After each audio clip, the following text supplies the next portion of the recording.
this is Dorothy from TaiChiBozeman.com/rawfoodblog. Today we're going to make some raw sushi rolls. And what I did, which you don't have to, is I soaked and sprouted some wild Lundberg rice. This is wild rice, and it's also some pinto beans.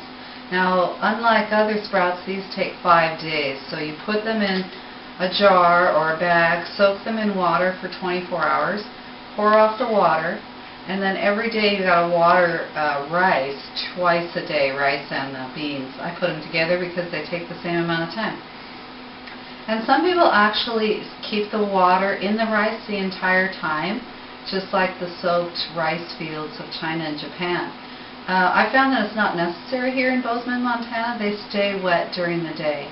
So if you just water them twice a day and then dump the water out, in 5 days they'll be sprouted and they'll have a nice little white tip on the end.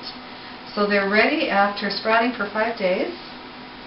And to make a sushi roll or a nori roll, you want to take a piece of sushi wrap and lay it down. And you know, you can get these raw. You don't have to buy the toasted ones, but the toasted ones are really good for you too. They just don't have the enzymes intact.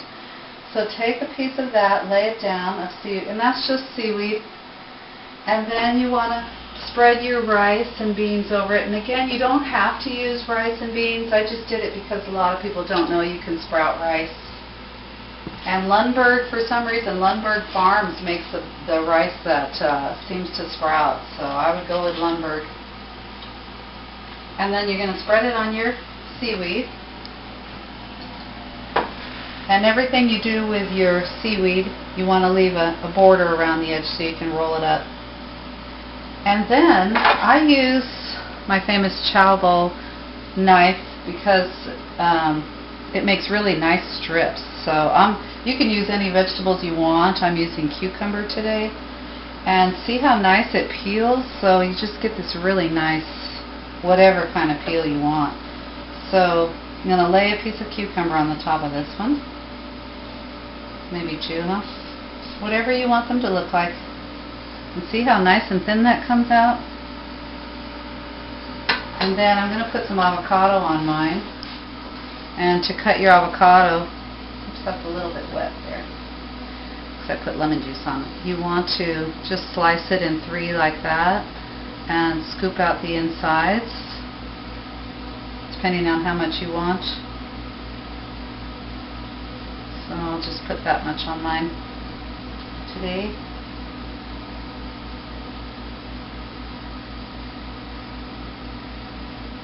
And then you can cut up any kind of vegetables you want. I have some leftover alfalfa sprouts here, some wakame seaweed if you want some more salt, some liqui-dulse. You can put a couple drops on the top for more salt. Of course, you got plenty in the seaweed.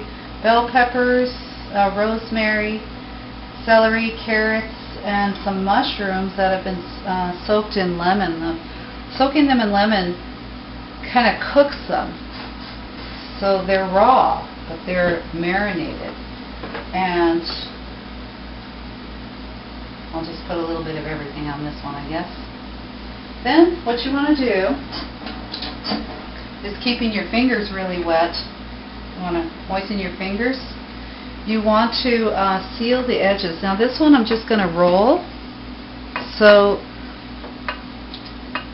just take the edge. We're just going to have one long roll that I can just eat. And roll it up, and some might come out because I filled this one a lot. That's okay. And then moisten it again.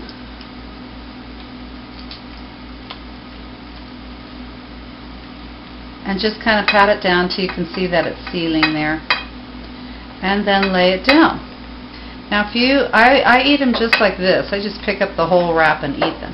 But if you wanted to make them into pretty little party slices, you can take a really sharp, wet knife, keep it wet the entire time, and then you make a sawing motion all the way down there to get the little slices. Or you could also, let me take one more wrap here, Kev. You could also take your wrap and fold it to make a triangle. You would put all your stuff in the middle, and then roll it up like this and make a little cone out of it. And that's what I did here. So that's how you make raw sushi rolls from Dorothy at taichibozeman.com/rawfoodblog. Enjoy your raw sushi.